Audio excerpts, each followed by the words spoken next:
Hey guys, Xaryu here, and today I have some 2v2 for you guys on the Arcane Mage, playing Arcane Mage Resto Druid. And yesterday I actually hit my highest rating in 2v2 of all time. It's like 2670 something, 2675 maybe. And my previous record, guys, was actually set about 5 years ago back in Mista Pandaria with Fusion, and it was like 2660. So we just beat that 2v2 all-time highest rating record. So I wanted to celebrate by showing you guys some of the games that it took to get there. So I am playing Arcane Mage. I'm playing with Dino. He's playing a Resto Druid. Something very critical and key to note here in this matchup is that my Resto Druid is actually playing Feral Affinity, which means he can get that damage off. He can get those restells. He can get those stuns with, I believe it's Rake, those Rake stuns, into those Bash stuns, into those War Stomps, into the Blood Elf Silence, right? So we're going to pair our kills with a lot of those things, and you might see a little bit of that happening right here. So trying to go for the Blink CS, throw out that Mark of Volume and trying to get some damage off. Doesn't quite happen. So on Holy DK, Resto Shaman, at least on North American servers, is a composition that I see quite a bit. So you guys, if you guys are, anything like me, you probably run into this comp a decent amount. And you might be like, how do I really go about tackling this composition? As the Arcane Mage, your job is to kite, minimize damage from the Unholy DK, and keep up pressure. What is your job not to do? It's not to polymorph the enemies and heal them, right? So you're not going to see me polymorphing very much. You're going to see me line of sighting a lot and kind of getting pressure out. Here's what I was talking about. We got the re-stealth into the Rake stun, into the Bash stun, into that Blood Elf Silence, and as you can see, Shaman actually gets to about 5% life before he gets that Spirit Link off. And now we have a ton of pressure. We're about 100% life, and this is really what we're aiming to do, right? We're aiming to get as much pressure as we can. If the Shaman's running too much, hit the DK. If the DK is running too much, hit the Shaman. A lot of the times, you'll see me hitting non-Earth Shield target, although if the non-Earth Shield target's running too much, then you're going to have to hit Earth Shield. Main thing, guys, I'm going to underline this once again, DPS matters, right? Total damage matters, and Arcane Explosioning, Arcane Barraging is very important to keep that up. Polymorphing, not critical. Getting Arcane Blast off or casting the Mark of Alunith off, not critical, right? You can cast Mark of Alunith. You can cast Polymorph.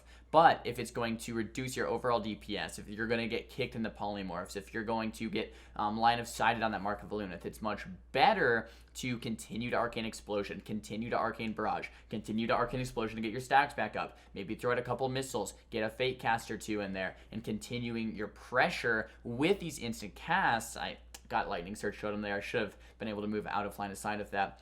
With those instant casts, instead of going for these casts that are going to eventually have you kind of get shut down, right? So definitely keep up the consistent damage. And then your Resto Druid, the reason you kind of pair with the Resto Druid, I get questions a lot of the times asking, can I play this with a Holy Priest? Can I play this with a Discipline Priest? Can I play this with the Resto Shaman or a Paladin?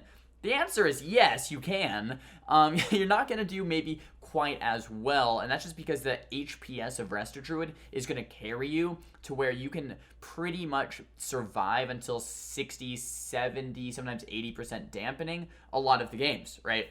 Unless the enemy team is completely all-inning you with purges and stuff, a lot of the times you can live till very, very late dampening, and that's why this composition kind of works. Arcane Mage does great at minimizing damage. Resto Druid is a very difficult target to kill in general, right? If it's a warrior training a Druid, the Druid's just gonna line of sight him, root him, clone him, warrior won't be able to connect, right?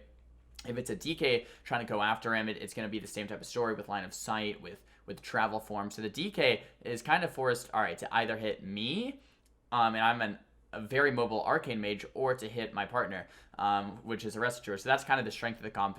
As you can see, the Shaman's getting very low here. Once again, it's that Blood Elf Silence, paired with that Mark of Lunath, the Arcane Power, the Presence of Mind, the Trinket, every single cooldown in the game here. And my Druid knows that, he sees that, goes for that Restelz, opens up with that Rake Stun, into the Bash, into the War Stomp, and then Cyclones him nice at low HP. So now the Shaman is kind of sitting there juiced up 9%. We're trying to finish him off here.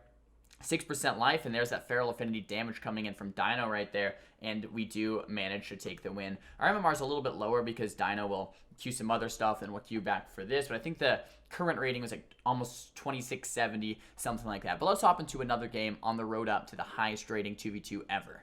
Alright guys, this is another composition that was very scary for us. It's Restoration Druid and Ret Paladin. I actually think this composition was maybe harder than the last one we fought, and the reason being is just because they can burst so heavily. Now, if they're just going to go me, it's not too bad. I can kind of kite and line of sight, and it's very difficult for Ret to actually connect onto me. However, if they go into my Restoration Druid, it's very difficult for me to actually peel. Like I said, if I'm casting Polymorphs to peel, that means I'm not doing damage, and if we're doing that in late dampening, it becomes very difficult to actually out-pressure them if I need the peel to keep my teammate alive. So you'll see me throwing some Polymorphs this game purely defensively during their goes. Like right here, Dino's getting very low.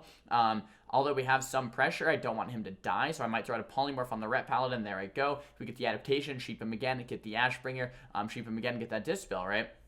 So now we have leave some pressure. Dino's topping himself back off, and as you guys can probably see already at the start of this game, the enemy Restoration Druid is playing Feral Affinity as well, which means when he gets those restells, as you can see right here, he's open up onto Dino hard, throwing out that Rake Stun, casting those Cyclones there as well, but they're doing the same thing that we were doing to that last team, right?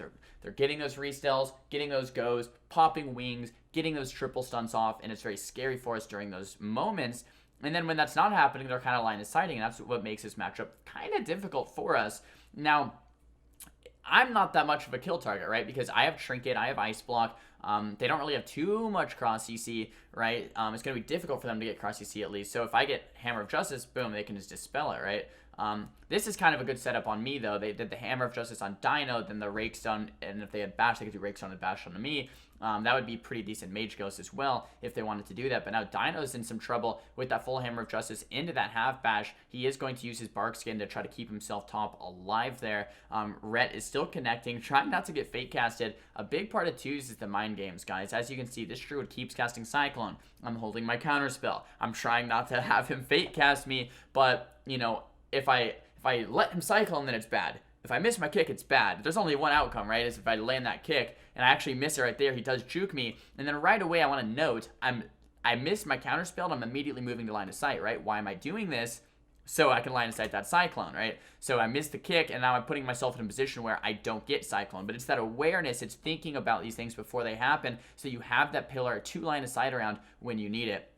Now that huge Ferocious Bite just came in, I'm blinking all over the place to try to mitigate as much damage as possible. There's the Iron Bark come out, the Temp Shielding. He did clone that Temp. This Resto Druid's actually playing it pretty well here. I do that Blink Belf onto him as well with that late Trinket, trying to get some offensive pressure created as well. But this is kind of a bad situation, right? We have no Bark, we have no Trinket, we have no Temp Shield, and the enemies, I guess they're under a little bit of pressure, but next time that something like that happens, it's going to be Ice Block, and then the next time something like that happens, I could just die. So it's very scary to fight this team as dampening goes on, right? But we have, you know, good offensive pressure as well. We want to keep up the damage on the Ret, and then we want to do big Druid swaps. That's kind of what we're looking for, right? If we can get something like the Sync out of the way and then get a double stun or triple stun onto the Resto Druid with the Mark of Illumith and the Arcane Power, Resto Druid can die 100 to 0 if we catch him in a bad spot with no HOTS, maybe in cat form, trying to get a little aggressive onto me or to Dino. Or Dino. He likes to be called Dino, but I call him Dino. The boy Dino. But that's kind of what we're going for, right? And it's very hard to actually set that up with the Resto Druid because they're so slippery, because they have travel form, because they're constantly re-stealthing and stuff like that. And then if I actually do get him, he goes bear form. The good thing is he doesn't have Frenzied Rejuve because he is playing that Feral Affinity, so I can't actually kill this guy, right? It is definitely possible. We get that full Cyclone off onto him. We throw the Ret on the Pally, throw the Ret on his Trinket, throw the Sheep on his Ashbringer as well. So we got triple Sheeps out of the way, which is good and bad. It's bad because now he's immune to Sheep. I can't actually throw out any Sheeps to peel the Ret if I want to, but it's very good because now I have all of his trinkets out of the way, so next time DR comes off, I can Sheep him full. Look at this, though. Tons of pressure out onto the Resto Druid. We do get Trinket out of the way, and we get that Bark Skin out of the way as well. And guess what? I have Arcane Power and Presence of Mind coming off of cooldown right now, and that Mark of Illumith. This Resto Druid's dead if we can get a nice big setup onto him. Easier said than done, though. Hammer of Justice does get dispelled, throw out that mass invisibility, really trying to set up onto this Resto Druid, as you can see, keeping this slow on the Ret, slow on the Druid. When I'm trying to burst, of course, keep that 15% increased damage. There's that Mark of Illumina, the Iron Bark being traded out. I like how this Resto Druid is playing, just trading his cooldowns for my cooldowns. They both connect, they throw out that Temp Shield. There's the Cyclones coming out. He's trying to fake me, but I'm holding that counter spell. Now, Druid's in some trouble. Dino Stealth's in. He has no Trinket. Don't think he has skin either. I have Arcane Power and Presence of Mind, ready to do a big burst onto this Druid. He's out of form, not in bear form, casting Healing Touch, 60%. As soon as this stun comes out, boom, there's a stun, Saint comes out, we throw out that counter spell, tons of damage connects and lands, and the Druid goes down. So that, you guys kind of saw how that setup happened right there with the Dino re-stealth, stunning him out of form, then all of the cooldowns, going into him.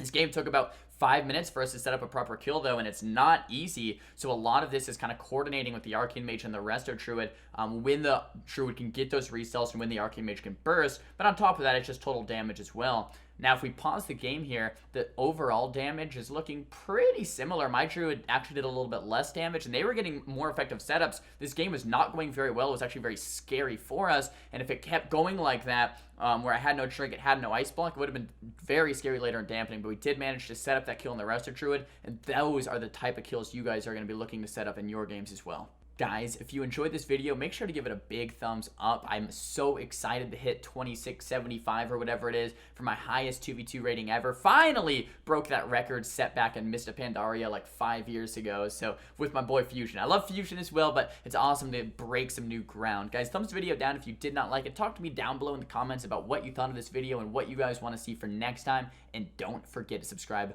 I'll see you guys in the next upload. Peace.